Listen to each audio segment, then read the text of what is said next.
Hey guys, HDV here and welcome to a brand new video. Today we've got some pretty cool things to go over. The trading date has been confirmed for Pokemon Pocket. We have some GBA port hints to go over as well for the Switch 2. And then we also have some Legends EA stuff to break down as well. There's plenty of things to talk about today. So if you're excited for the video, make sure to drop a like down below. Let's try and hit 500 likes. It really helps out. Leave a comment with your thoughts on anything we cover in today's video. Subscribe if you're brand new. Ring the notification bell. With all of that out of the way, let's get into the video and I really hope that you enjoy. So, starting things off, let's go over the big update regarding Pokemon Pocket.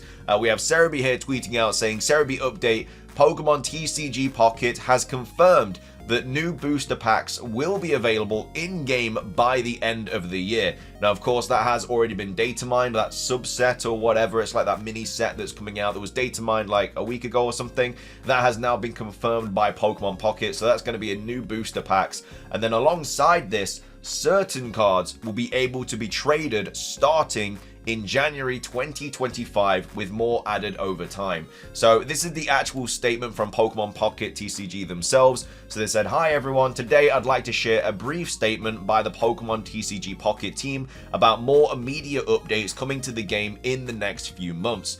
I look forward to sharing more details with everyone as they become available." So these are the future update plans. I love how like transparent this kind of tech team is with the community. Like, you never get anything like this from Pokemon, but these guys are on it. But yeah, they say future update plans. So to all of you playing Pokemon Trading Card Game Pocket. So this is the Pokemon Trading Card Game Pocket operations team. First off, we would like to use this opportunity to thank everyone who waited in anticipation of the release, as well as everyone who has given the game a try. We are continuing to develop and operate the game so that everyone can enjoy it even more, and we plan to hold a variety of in-game events in Pokemon Trading Card Game Pocket going forward, which obviously we know a lot of them anyway. There's the Venusaur event coming up, there's obviously the new TCG sets coming up, trading's obviously coming to the game, but yeah, they're constantly doing events for solo, online, Wonder Pick. It's great fun. Now then, today we would like to announce new content planned to be released in a future major update. So to begin with, we plan to add new booster packs by the end of the year. So that, I feel like that has to be a subset or something like that. I don't think they'll do booster pack unless they do like a big pack where every card is available from Genetic Apex in it. Because obviously right now you can only get like, I don't know, Pikachu EX in the Pikachu packs. You can only get Mewtwo EX in the Mewtwo packs. You can only get Charizard EX in the Charizard pack.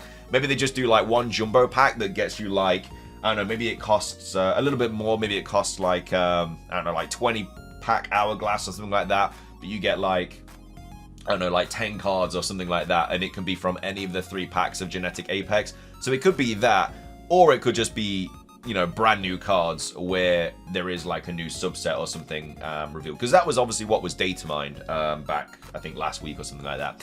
So yeah, it says to begin with, we plan to add new booster packs by the end of the year, so that will be December anyway. That's around December the 16th. That's already been data mined. And then in addition, we are aiming to add a feature that allows certain cards to be traded starting in January 2025. And we are planning to gradually expand the selection of cards that are able to be traded. So in my opinion, that's just going to be like your common cards, your basic cards. Like, I still don't even have like Horsey. I still don't have like the Misty cards, stuff like that. So I can't even make like a Misty Articuno deck because I just don't have this common card, which I just cannot get. So I'm assuming when trading is available in January, that's the first things that are going to be available. So like your EXs and your gold cards or whatever, like that's all going to be kind of kept for a later update, but they're going to go through all the commons first, which I don't mind because, like I said, there's so many commons that I actually need from Genetic Apex that I just simply cannot pack. So yeah, that's what I think they're going to do, and then they're going to roll it out. Again, I still think they're going to use like the dust for trading, just like you have Stardust in Pokemon Go for trading. I think this Shine Dust or whatever it's called is going to be used in trading in Pokemon Pocket. That's why I'm just kind of saving it all, because obviously right now you can only use it for Flare and stuff. I'm not too bothered about that. I'm just going to be saving all my Flare up for potentially trading. If we don't have it for trading, then fair enough. But another thing that I think they're going to do is I think they're going to make it where you have to have a max of 2 cards already. You already have to have a play set before you can trade a card. So let's say your friend really wants a Charizard EX and you have 2 of them. You're not going to be able to trade it until you get a 3rd. a little bit like how they do it with obtaining flair and stuff like that. I think that's what they're going to do, because that also stops people from just making like a brand new account on a different device, packing like an immersive Pikachu, and then just trading it to their main account straight away. They'd have to get that immersive Pikachu 3 times to then be able to trade it over, which I think is a good idea, because it just stops people from being able to just, like I say, make new accounts and then just make their main account have everything. So I think that's what also they're going to implement into the game. And then it goes on to say, also, we have other new features in development outside of the trade feature introduced here. We plan to announce more details about the update as the dates for the addition of these features are finalized, so please look forward to it. Obviously, the date in mind says 16th of December. That could easily still get changed. I think we'll get a big kind of Pokemon Pocket update in February, and I think that's when they'll probably like announce full trading and everything like that. But yeah, I think I'm really excited for Pokemon Day 2025. It's going to be an absolute massive day. And then they go on to say, we hope you continue to enjoy Pokemon Trading Card Game Pocket. Don't forget to open your packs each day. Pokemon Trading Card Game Pocket Operations Team. So very, very healthy update as well here. We also have them kind of replying to people as well. This is obviously about the turn 1 and the turn 2 needing like rebalancing, which is true. It does need a rebalancing thing, because if you go first, you're just kind of like already in a really bad situation. Like going second is just such a better advantage in this game, and they are taking feedback and stuff, so hopefully they do like balance that a little bit more. I don't know how they can really balance it. Maybe something to do with like supporter cards, like maybe the turn 2 can't use supporter cards, so they can't use like Professor Oak or Sabrina or whatever, because they basically just get an extra free energy. Obviously you can red card them and stuff like that if you go first, but it doesn't usually help that much. So yeah, don't know how they're going to balance it, but hopefully they do kind of sort that out. But yeah, the big news is trading in January, new features as well coming to that as well, and then also there's going to be new packs in probably December, because that's what the data mine was. So that's obviously really, really exciting. I wanted to quickly go over this as well for Pokemon Unite. You can now play as Psyduck in Pokemon Unite. We've got Cerebi here tweeting out saying Psyduck is now available as a playable Pokemon in Pokemon Unite. Remember, it cannot evolve into Golduck. It's got a nice little kind of Hawaiian shirt here with some sunnies, which is nice. But yeah, Psyduck is now available in Pokemon Unite if you are a fan of the MOBA. Moving on, I also wanted to go over this as well. Some GBA kind of port hints. I guess you could call it hints, but just interesting that they kind of went over this in the trailer. We got Go Nintendo tweet here saying Switch Online trailer spotlights various Pokemon games. So they say revisit the classics. They say Nintendo obviously has some big plans for Switch Online. The Big N has been pushing the service since the start of Nintendo Switch, and they continue to do so today with new titles, features, and apps. We also know that Switch Online will move over to the Switch's successor, so this is just the start of what we can expect. In the latest trailer for Switch Online, Nintendo has decided to spotlight the various Pokemon titles that are available through the service. There might not be a ton of options up for grabs, but there's certainly some fan favorites you don't want to miss out on. So you can play Pokemon Trading Card Game and many other titles as well from the Game Boy, the Super NES, and the NES with the Nintendo Switch Online membership. With a Nintendo Switch Online Plus expansion pack membership, you can also enjoy selected Pokemon games and other classics from 64 and Game Boy Advance too. So yeah, you can play Pokemon Snap, Pokemon Stadium 1, Pokemon Stadium 2, Pokemon Trading Card Game, Pokemon Puzzle Master, and I think Pokemon Red Rescue Team as well. So there's a couple of games there up for grabs, but the fact that they've kind of like made a trailer about it as well is, I think they're going to have big plans for Switch Online, which is, like I say, why they're carrying it onto the Switch too.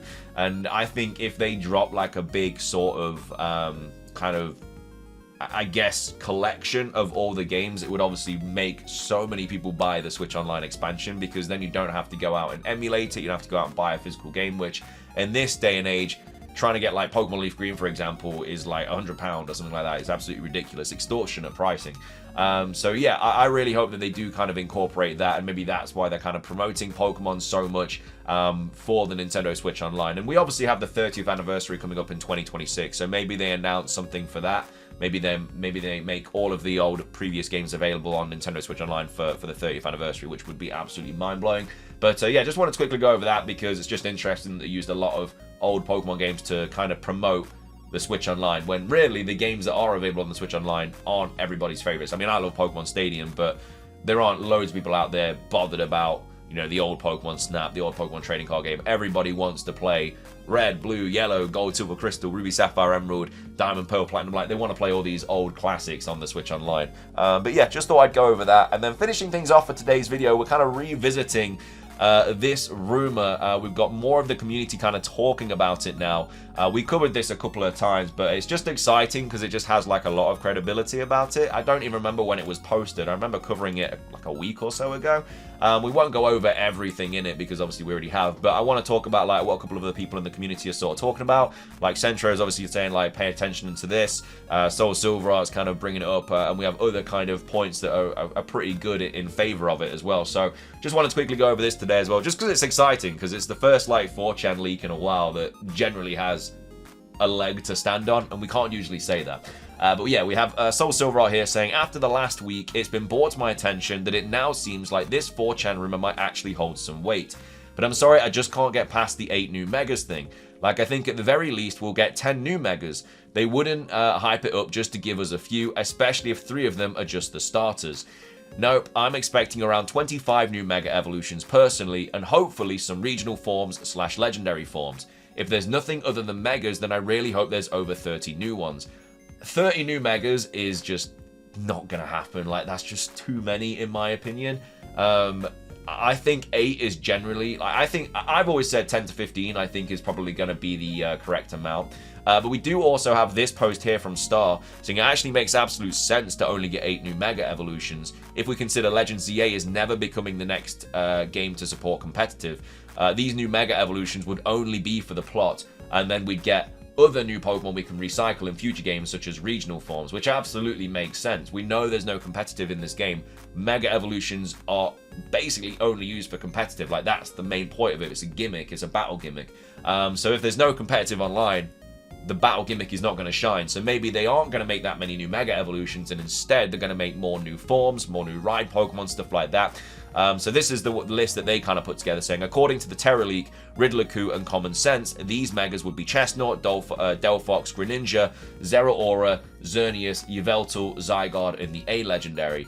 The one they're missing here, though, is the Kanto Mega Evolution that Riddler-Coup has also said. But there's no guarantee that Xerneas and Yveltal will get Mega Evolutions. They could just get Origin forms like Dialga and Palkia. They could get Primal Evolutions as well, which I guess is a form of Mega Evolution, but it could be seen as something else. So, and again, a lot of these are taken from what Riddler-Coup has said as well, who, again, his track record is all over the place. Like, he said about Zygarde, he said about the Kanto Mega. He also said about... he also said about Zarude as well, which was another one which they also have not kind of posted here. So I don't know if I would take what Riddler-Coup is saying is fact, but it does make sense as to why the Mega Evolutions would be a bit of a minimum. And Soul Silver actually replies to this saying, this actually makes a good case for a small amount of Mega Evolutions, especially the list they provide. Once you're at 12 other forms, which should be regional forms, and if the 5 new ride Pokemon are actually new evolutions, new Pokemon altogether, then it would be 25 new designs in Legends ZA, which is a very reasonable and on-par number for a Legends game. Pokemon Legends Arceus had 27, if I remember correctly. Because this rumor also goes on to say, you know, the starters get new Megas. So basically, there's 8 new Mega Evolutions, there's 12 new forms, and then there's 5 new ride Pokemon as well. So that would be 25 kind of brand new Mons in Pokemon Legends ZA, which I think, yeah, like Legends Arceus had 27. Like, why can't Legends ZA have 25? It kind of makes sense. They also go on to say, as for the rest of the rumor, a lot of it is quite sus. You know, June release date does make sense. No new trailer until Pokemon Day. You know, looking possible, but December, January is still an option. Legendary raids after Torterra is not confirmed. Because they do say here that, you know, Legendary raids after Torterra, it starts off with Shiny Rayquaza, but can't catch. Like, we have like a month between Torterra and Rayquaza, so it's just like, that's the thing that's kind of not making me believe it 100%, because there's that whole month that we basically have to fill with events.